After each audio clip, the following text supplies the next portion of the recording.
नमस्कार विद्यार्थी मित्रों, गुड मॉर्निंग। केम छो? मजामां? चालो विद्यार्थी मित्रों, आज आपणे लेक्चर नंबर 9 प्रकरण 13 न्यूक्लियस लास्ट 8मा लेक्चरनी अंदर न्यूक्लियसना अर्ध आयु विषे आपणे चर्चा करी। न्यूक्लियसनो अर्ध आयु एटले शुं? तो कि कोईपण न्यूक्लियसना एवा समयगाळा दरमियान एना प्रारंभिक न्यूक्लियसनी संख्या करता न्यूक्लियसनी विभंजन पामता न्यूक्लियसनी संख्या केवी थाय? अर्धी थाय। एटले अविभंजित न्यूक्लियस संख्या अर्धा थई जाय। एवा समयगाळाने आपणे शुं कीधुं हतुं? तेनो अर्ध आयु।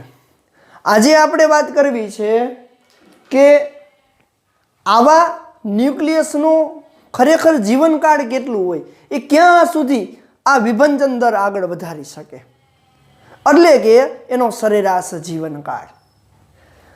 એ સરેરાશ જીવનકાળ સાથે એના ક્ષય નિયતાંક લેમ્બડા અને અર્ધ આયુ ટાઉ 1 સાથે શું સંબંધ છે? એટલે કે કોઈ પણ ન્યુક્લિયસનો સરેરાશ આયુષ્ય કેટલું છે, આશરે એ ક્યાં સુધી વિભંજન દર ચાલુ રાખશે, વિભંજનની પ્રક્રિયા ચાલુ રાખશે, એ એના સરેરાશ જીવનકાળ ઉપરથી નક્કી કરવામાં આવે છે। તો ચાલો આજનો આપણો પ્રશ્ન છે સરેરાશ જીવનકાળ અને તેના ક્ષય નિયતાંક અને અર્ધ આયુ સાથેનો સંબંધ શું છે। તો સૌથી પહેલા આપણે વાત કરીએ સરેરાશ જીવનકાળ એટલે શું।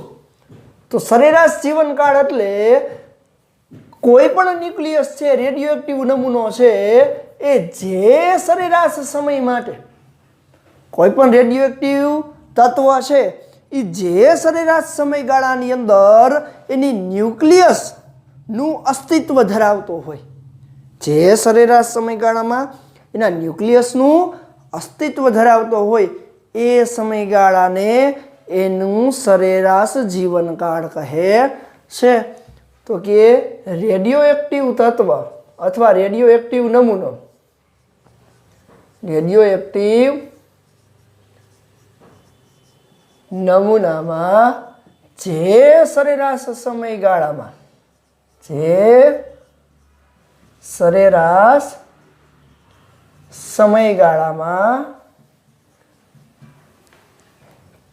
તે ન્યુક્લિયસ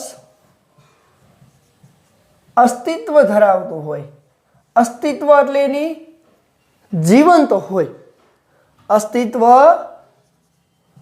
ધરાવે તે સમયગાળાને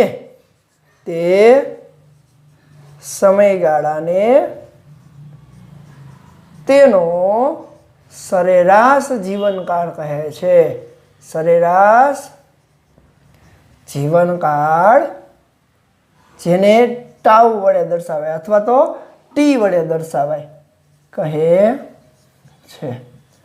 એટલે કે કોઈ પણ ન્યુક્લિયસની અંદર ધારો કે N0 જેટલા અવિભંજિત ન્યુક્લિયસ છે, એમાંથી એક એક ન્યુક્લિયસને વિભંજન પામતા જે સમયગાળો લાગે એ સમયગાળાની કુલ સંખ્યા, એ સમયગાળાની કુલ સંખ્યા એટલે સમયગાળાનો કુલ જીવનકાળનો સરવાળો છેદમાં કુલ અવિભંજિત ન્યુક્લિયસની સંખ્યા, એ એની સરેરાશ થઈ ગઈ।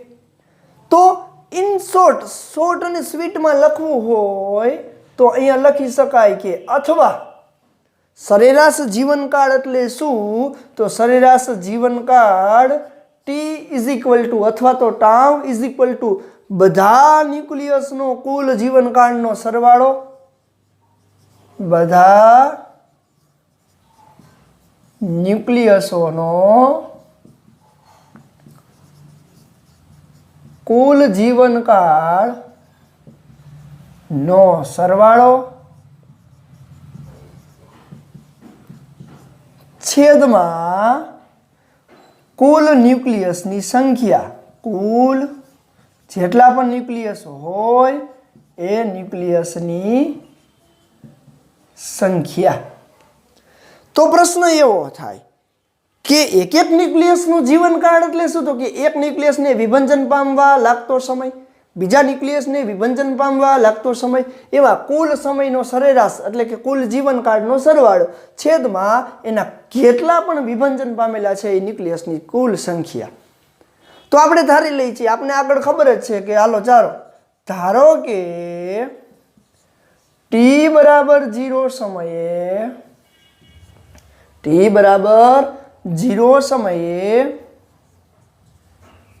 અવિભાજિત ન્યુક્લિયસની સંખ્યા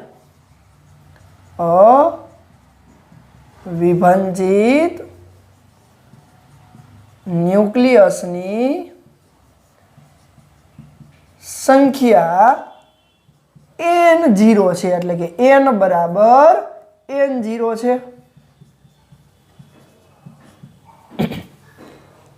ટી બરાબર 0 સમયે અવિભાજિત ન્યુક્લિયસની સંખ્યા n બરાબર n0 જેટલી છે।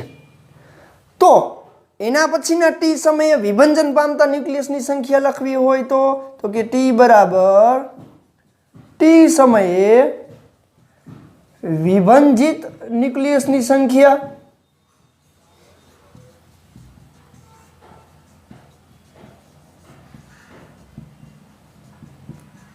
n છે એવું ધારી લઈ। તો સમયના નાના ગાળા માટે આપણે શું કહી શકીએ, તો આથી dt જેટલા સમયે વિભાજિત ન્યુક્લિયસની સંખ્યા કેટલી થાય? જો t સમયે n હોય તો dt સમયે dn થાય। તો આપણે વિભાજન દર યાદ છે। વિભાજન દર એટલે શું? તો કે r = lambda * n। r = lambda * n। તો વિભાજન દર પરથી આપણે શું લખી શકીએ?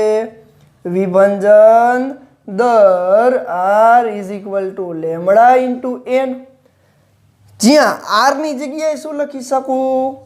dn/dt લખાય છે ને। એકમ સમયમાં વિભાજન પામતા ન્યુક્લિયસની સંખ્યાને વિભાજન દર કહેવાય, જેના એકમોની ચર્ચા કરી। હજુ સુધી આગળના લેક્ચર વ્યવસ્થિત પાકા ન કર્યા હોય, અભ્યાસ ન કર્યો હોય તો પહેલા એનો અભ્યાસ કરી લેજો, જેથી અહીંયા કોઈ તકલીફ પડે નહીં। r = lambda * n। હાલો r ની જગ્યાએ dn/dt લખાય, લેમ્બડા એમનું। n એટલે શું? તો કે n0 e - લેમ્બડા t, એટલે કે ચર ઘાતાંકીય નિયમ। dt ને હું સામે જવા દઉં તો મને શું મળશે? dn = lambda n0 e - lambda t dt, એટલે કે ડેલ્ટા ટી જેટલા સમયગાળા દરમિયાન વિભાજન પામતા ન્યુક્લિયસની સંખ્યા dn = lambda n0 e - lambda t dt। તો હવે વાત કરવી છે એના સરેરાશ સમયગાળાની। તો વ્યાખ્યા જો, ટી બરાબર બધા ન્યુક્લિયસનો કુલ જીવનકાળ। તો dn ન્યુક્લિયસનો કુલ જીવનકાળ એના સમયને ગુણી દો એટલે મળી જાય, છેદમાં કુલ ન્યુક્લિયસની સંખ્યા જે અવિભાજિત પામેલા હોય એ કેટલા છે? n0। તો પહેલા હું dn જેટલા ન્યુક્લિયસનો કુલ જીવનકાળ, dn જેટલા ન્યુક્લિયસ એટલે આટલા ન્યુક્લિયસ, એનો કુલ જીવનકાળ એટલે એને t વડે ગુણું તો મળી જાય। તો પહેલા હું એ જ કરું। તો જોવો જોઈએ, હું અહીંયા લખું કે અહીં dn જેટલા ન્યુક્લિયસનો કુલ જીવનકાળ કેટલો થશે? કુલ જીવનકાળ તો એને t વડે ગુણી નાખું તો t * dn થાય। માટે સરેરાશ જીવનકાળની વ્યાખ્યા પ્રમાણે સરેરાશ જીવનકાળની વ્યાખ્યા પરથી હાલો સરેરાશ જીવનકાળ ટાઉ બરાબર બધા ન્યુક્લિયસોનો કુલ જીવનકાળનો સરવાળો। હવે જોવો જોઈએ, બધા ન્યુક્લિયસનો કુલ જીવનકાળનો સરવાળો એટલે આ જે કુલ જીવનકાળ થયો એનો સરવાળો કરવો હોય તો સરવાળો કેવી રીતે થાય? તો કે સંકલનની અંદર 0 થી n0 બધા ન્યુક્લિયસ આવી ગયા। 0 થી લઈને કુલ કેટલા હતા n0 કુલ જીવનકાળ એટલે આ થયું ને તો એને આમ લખાય t * dn છેદમાં કુલ ન્યુક્લિયસની સંખ્યા કેટલી n0 કુલ ન્યુક્લિયસની સંખ્યા કેટલી n0 ખાસ સમજજો એટલા જ માટે આ ટેક્સ્ટ બુકમાં ક્યાંય નથી આપ્યું છતાં આ વસ્તુ લખેલી આપણે છે જેથી આ સૂત્રને તમે સરળતાથી સમજી શકો। બધા ન્યુક્લિયસોનો કુલ જીવનકાળનો સરવાળો છેદમાં કુલ ન્યુક્લિયસની સંખ્યા।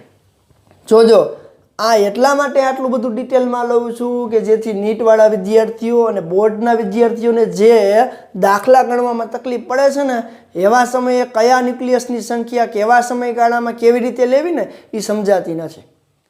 હવે આપણે અહીંયાથી સમજાશે તો ચાલો કુલ સમયગાળો ટાઉ = 0 થી n0 t * dn / n0। હવે હું ઉપરનું વ્યાખ્યા અને આ બંને સૂત્ર અહીંયા સુધીનું બધું ભૂસી નાખું છું કારણ કે હવે આપણે અહીંયા સૂત્ર સ્વરૂપે લેવાનું છે।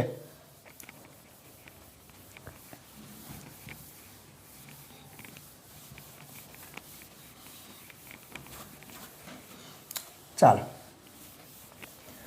લાસ્ટ સરેરાશ જીવનકાળ ઉપરથી આપણે સૂત્ર શું મળ્યું તો કે ટાઉ = 0 થી n0 t * dn। હાલો dn ની કિંમત અહીંયા મૂકું શું થશે તો સરેરાશ જીવન ટાઉ અથવા તો t = 0 થી n0 સુધીનું t * dn એટલે લેમ્બડા n0 લેમ્બડા અને n0 કેવા હોય અચળ હોય એટલે એને બહાર લખી લઉં વધ્યું શું e⁻ λt * dt છેદમાં n0 n0 કટ આઉટ થઈ જાય તો શું લખી શકાય લેમ્બડા સંકલનની અંદર 0 થી n0 t e⁻ λt * dt।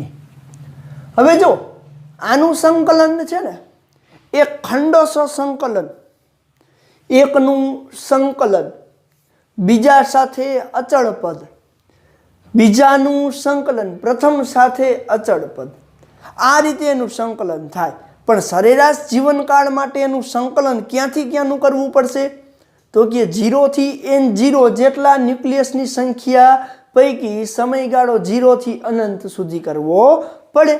તો આપેલ આ સમીકરણની અંદર જે સમયગાળો અહીંયા લઈ છે n0 એની જગ્યાએ 0 થી અનંત સુધીનો લેવો પડશે। શું કામ કારણ કે અનંત એનો મિનિંગ એવો થયો કે સરેરાશ જીવનકાળ એની સરેરાશ ચાલુ છે। તો આપેલ આ સમીકરણ લઈ એને સમીકરણ નંબર 1 આપો તો જુઓ જોઈએ ટાઉ = લેમ્બડા 0 થી અનંત તો કે અહીં લખી શકાય કે અહીં સરેરાશ જીવનકાળ માટે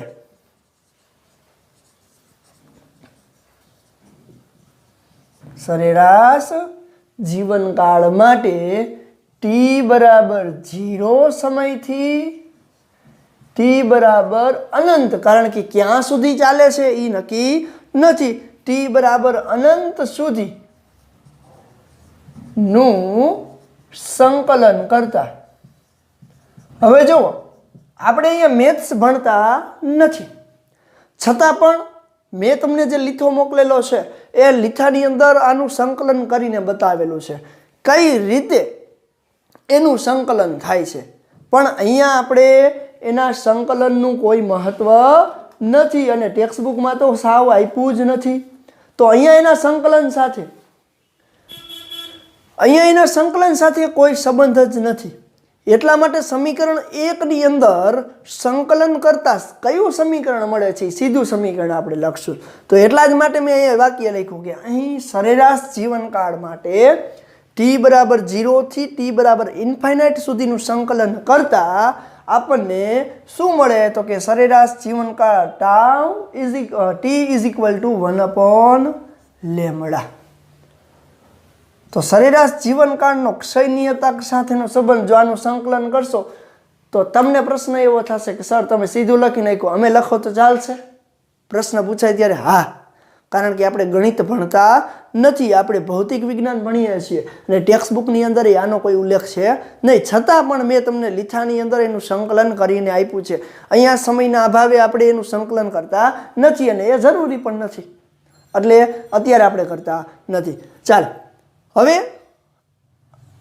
અહીં ટાઉ વનાફ એટલે શું છે? અર્ધ આયુ। તો અર્ધ આયુનો સંબંધ શું છે? 0.693/λ છે। તો 1/λ એટલે ટાઉ, એટલે કે સરેરાશ જીવનકાળ। તો ચાલો એ સરેરાશ જીવનકાળ સાથેનો એનો સંબંધ શું થશે તો કે અહીં 1/λ એટલે ટાઉ લખી શકું। તો ટાઉ ઇઝ ઇક્વલ ટુ અથવા તો ટાઉ વનાફ ઇઝ ઇક્વલ ટુ શું લખી શકાય? 0.693 1/λ એટલે સરેરાશ જીવનકાળ ટાઉ। માટે જો ટાઉને કરતા બનાવો તો ટાઉ ઇઝ ઇક્વલ ટુ 0.693 નીચે જાય તો ટાઉ વનાફના છેદમાં 0.693। તો આ છે સરેરાશ જીવનકાળ ટાઉ અને અર્ધ આયુ ટાઉ વનાફ સાથેનો સંબંધ। તો આના ઉપરથી તમે શું કહી શકો? જોવો જોઈએ, સરેરાશ જીવનકાળ ક્ષય નિયતાંકના વ્યસ્ત પ્રમાણમાં છે, સરેરાશ જીવનકાળ અર્ધ આયુના સમપ્રમાણમાં છે। જો અર્ધ આયુ મોટો હોય તો સરેરાશ જીવનકાળ ઓટોમેટિકલી મોટો થઈ જવાનો, કારણ કે ચર ઘાતાંકીય નિયમ અનુસાર ઘટે છે। તો આના ઉપરથી આપણે કહી શકીએ કે એવા પણ ઉદાહરણ આપણી સમક્ષ હાજર છે કે જેના અર્ધ આયુ એ બ્રહ્માંડના આયુષ્ય કરતાં ઘણા બધા મિલિયન બિલિયન જેટલા ઓછા છે, મિલિયન કે બિલિયન જેટલા ઓછા છે। એનો મિનિંગ શું થયો કે સરેરાશ જીવનકાળ એ ખૂબ જ અગત્યનો ધરાવે છે એના અર્ધ આયુ સાથેના સંબંધ। કારણ કે અર્ધ આયુ એટલે આપણને ખબર છે કે જે સમયગાળામાં n0 હાજર હોય તો એના સમયગાળાના અડધા સમયગાળામાં n0/2 થાય, એના n0/2 હાજર હોય તો એના બીજા અર્ધ સમયગાળામાં n0/4 થાય, ત્રીજા અર્ધગાળામાં n0/4 હાજર હોય તો એ n0/8 થાય। એટલે આ પ્રક્રિયા સતત ને સતત અર્ધ આયુ અનુસાર ચાલુ જ રહે છે, જેના કારણે એનો સરેરાશ જીવનકાળ મોટો બને।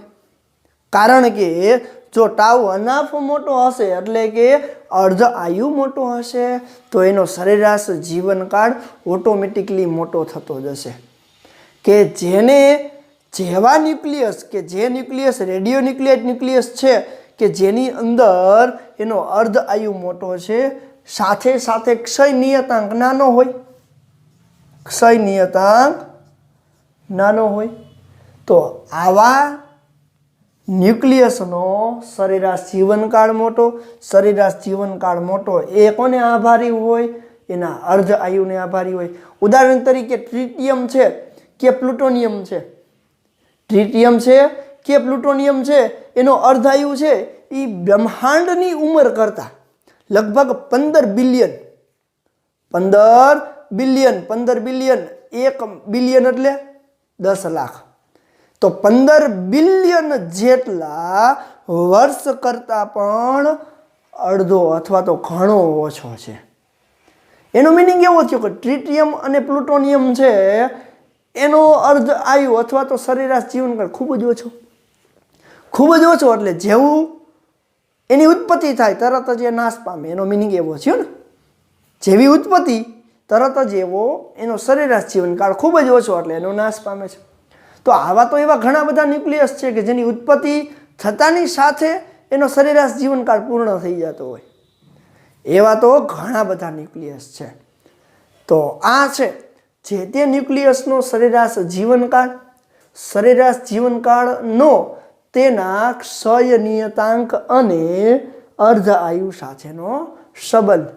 ખાસ યાદ રાખજો, આ બધી પ્રક્રિયા છે ને ક્યારે આવડશે તમને?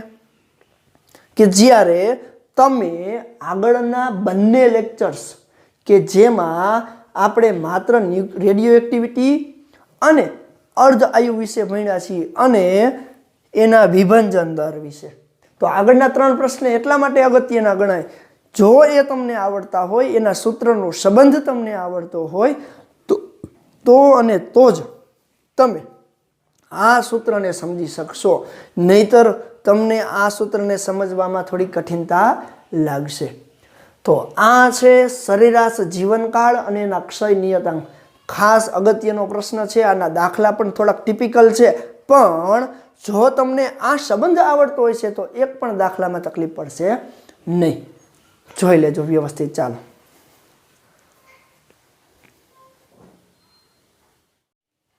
ચાલો હવે આપણે વાત કરીએ કે કોઈ પણ અસ્થાયી ન્યુક્લિયસ છે, એ અસ્થાયી ન્યુક્લિયસ સ્થાયી થવા માટે એ એક આપમેળે પ્રક્રિયા કરતો હોય, જેને આપણે શું કહીએ છીએ? ક્ષય થવું. ન્યુક્લિયસનું ક્ષય થવું, અથવા તો એવા ન્યુક્લિયસને રેડિયો એક્ટિવ ન્યુક્લિયસ તરીકે આપણે ઓળખીએ છીએ, અથવા એ તત્વને રેડિયો એક્ટિવ તત્વ કહીએ છીએ.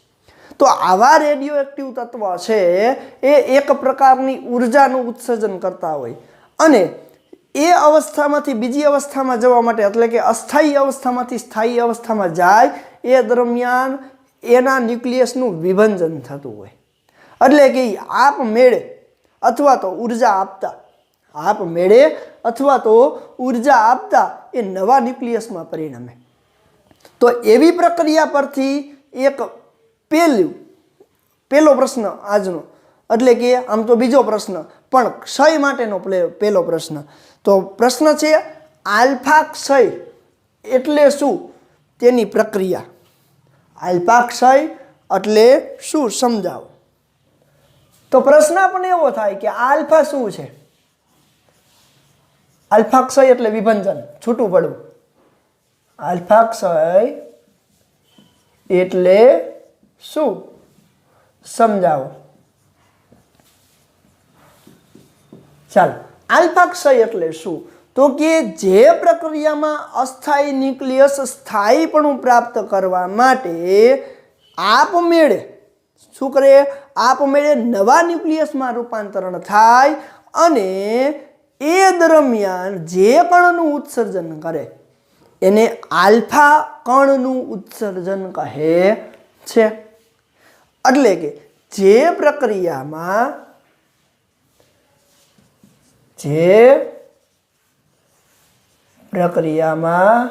અસ્થાયી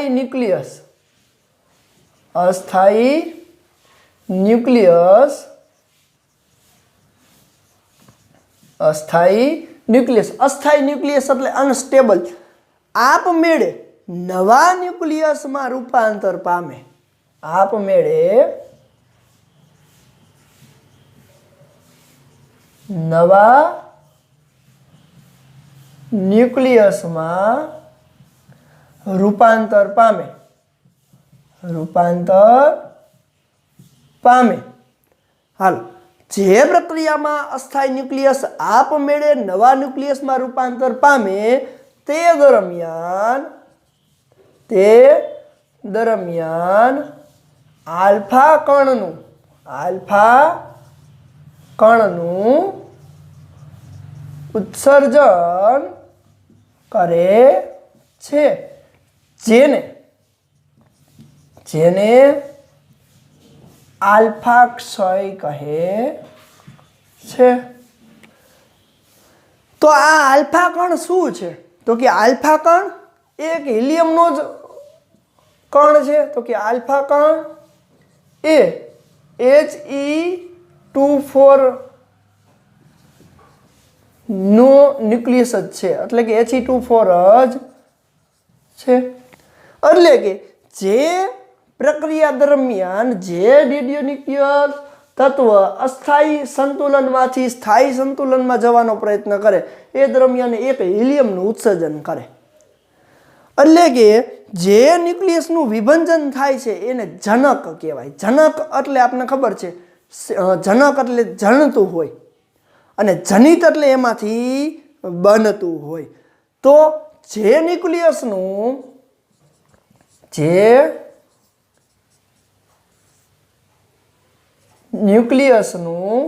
વિભંજન થાય છે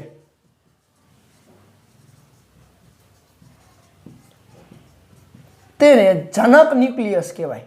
શું કહેવાય? જનક ન્યુક્લિયસ. અને જે ન્યુક્લિયસ વિભંજન થતા મળે છે, જે વિભંજન થતા મળતા ન્યુક્લિયસને, મળતા નવા ન્યુક્લિયસને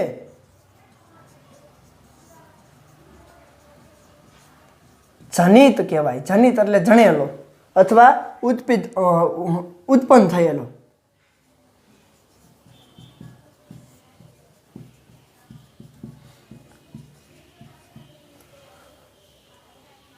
તો ધારો કે ચાલો ઉદાહરણ તરીકે એકાદું ન્યુક્લિયસ લઈ તો એની અંદર શું થતું હોય જોવો જોઈએ.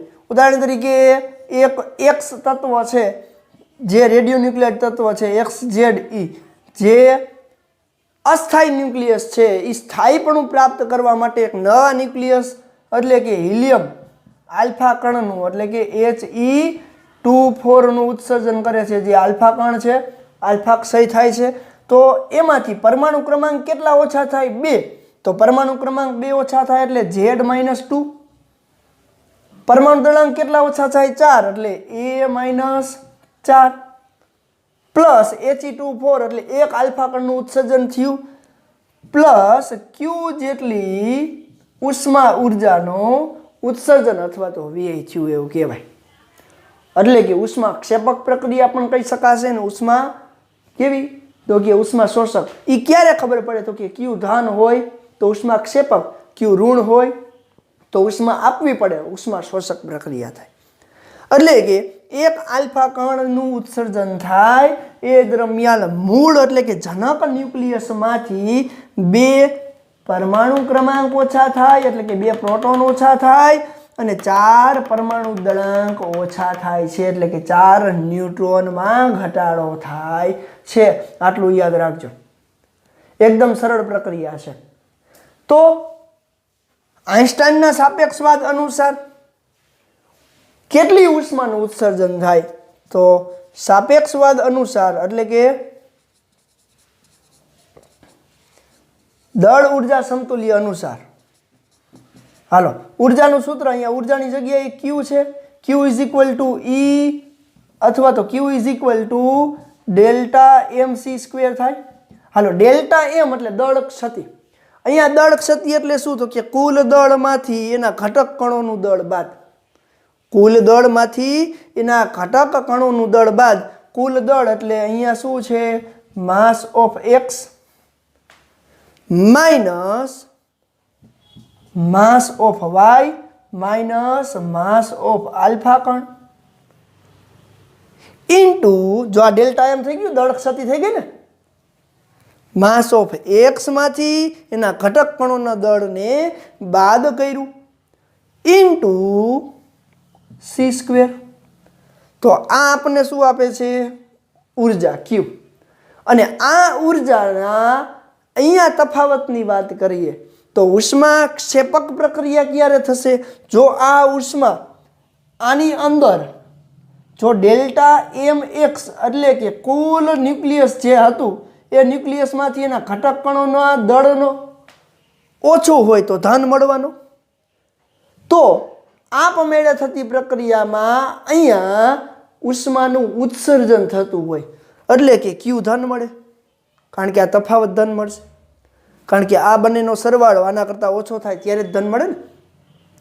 તો ઉષ્મા ક્ષેપક પ્રક્રિયા ક્યારે થશે તો કે Q = 0 મળે એટલે કે ઉત્સર્જિત ઉર્જા ધન મળે. કેવી મળે? ધન મળે.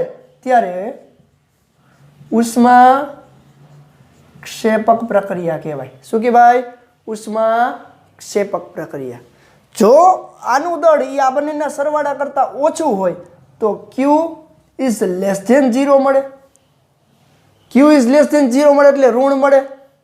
ઋણ મળે તો ઉષ્મા આપતા થાય એટલે ઉષ્મા ક્ષેપકની જગ્યાએ ઉષ્મા શોષક પ્રક્રિયા થતી હોય. ખાસ ધ્યાન આપજો. ઉષ્મા ક્ષેપક ક્યારે થાય? ઉષ્માનું ઉત્સર્જન થાય તો ધન મળતી હોય. તો જે ન્યુક્લિયસમાંથી બીજા ન્યુક્લિયસમાં પરિણમે એ દરમિયાન ઉષ્માનું ઉત્સર્જન થતું હોય તો એ ઉષ્મા ક્ષેપક પ્રક્રિયા.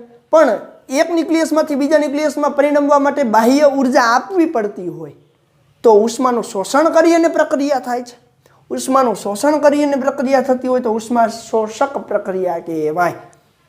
હવે આવા આલ્ફા ક્ષયનું એકાદું ઉદાહરણ આપણે લઈએ. ચાલો, ઉદાહરણ તરીકે આ જે પ્રક્રિયા થાય છે એની અંદર ચાલો યુરેનિયમ 92235 નો સમસ્થાનિક યુરેનિયમ 92238 લઉં. ચાલો આનો સ્ક્રીનશોટ લઈ લેજો. એકાદું ઉદાહરણ ઉપર આપણે લખવું છે એટલે